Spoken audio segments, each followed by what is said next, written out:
প্রায় এই বিষয়টা 1 বছর হয়ে যাবে আর কিছুদিন পরে। তো 1 বছর আগে যখন ঘটনাটা ঘটলো, বিভিন্ন মিডিয়া বা বিভিন্ন গণসংগঠন যারা আছে তারা এটাকে জয়ন্ত সিংহ নামে প্রচার করছিল। ভারতের বাঙালির অধিকার আদায়ের জাতীয় সংগঠন এটা সকলের আলোকপাত করেছে। জয়ন্ত সিংহ নয়, জয়ন সিং।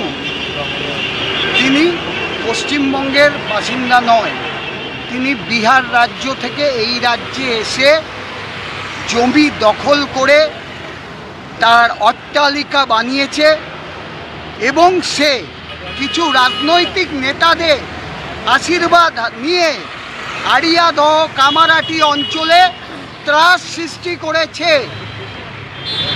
বাংলা পক্ষ যেদিন বেলগড়িয়া থানার সামনে প্রতিরোধ করতে এলো, অবরোধ করতে এলো যে জয়ন সিংয়ের গ্রেপ্তারি চাই, তার আগে পর্যন্ত জয়ন সিংয়ের সাথে প্রশাসন এবং রাজনৈতিক ব্যক্তিদের একটা লুকোচুরি খেলা চলছিল। কিন্তু মাথায় রাখবেন, প্রত্যেকটা রাজনৈতিক দল পশ্চিমবাংলার বুকে 90% বাঙালি সহ সকল ভূমিপুত্রদের ভোটটা কিন্তু আপনাদের ঝুলিতে যায়। তাই বাঙালির ভোট নিয়ে বহিরাগতদের তোষণ করে বহিরাগতদের দালালি এই পশ্চিমবঙ্গে বন্ধ করতে হবে। মাথায় রাখবেন, 2018 সালের আগে যা ইচ্ছে তাই করেছেন। বাঙালির চোখে দেখেও মনে কষ্ট নিয়ে দুঃখ রাগ পুষে রেখে চুপচাপ ছিল। কিন্তু 18 সালের পরে, 18 সাল থেকে ভারতের বাঙালির অধিকার আদায়ের জাতীয় সংগঠন বাংলা পক্ষ পশ্চিমবাংলার মাটিতে জন্ম নিয়েছে। আর কিন্তু কোনো রকম চালাকি চলবে না। এই বেলগড়িয়া থানার মাটি থেকে দাঁড়িয়ে বলে দিচ্ছি, এই জয়ন সিংয়ের মতো পশ্চিমবঙ্গের বিভিন্ন অঞ্চলে জয়ন সিংরা রয়েছে।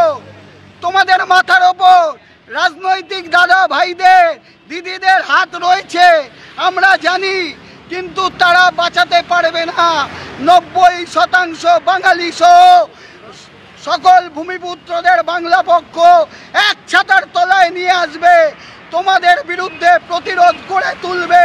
তখন রাজনৈতিক নেতাদের ন্যাকামো পায়ের তলার মাটি ধীরে ধীরে ধসে যাবে।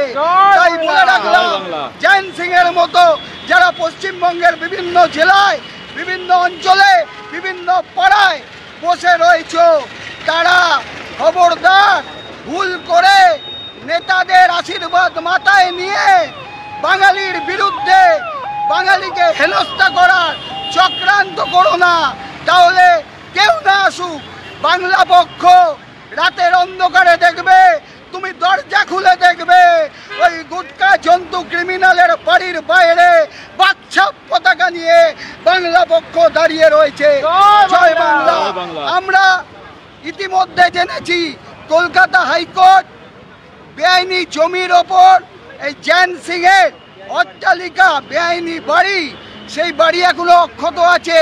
আমি কামারাটি পৌরসভার মাননীয় পৌর প্রধানের কাছে আর্জি জানাচ্ছি যে হাইকোর্ট যেরকম নির্দেশ দিয়েছে, নির্দেশনামা পাওয়া মাত্র ঠিক আগের যে নির্দেশ অনুযায়ী বাড়ি ঘরদোর ভাঙা হয়েছিল, আমরা দেখতে চাই পশ্চিমবঙ্গে গুটকা জন্তু ক্রিমিনাল এই জয়ন সিংয়ের বাড়িটা এইভাবে যেন ধুলোর মধ্যে মিশে যায়। জয় বাংলা, জয় বাঙালি, জয় বাংলা পক্ষ, জয় ভারত, বন্দে মাতরম। জয় বাংলা।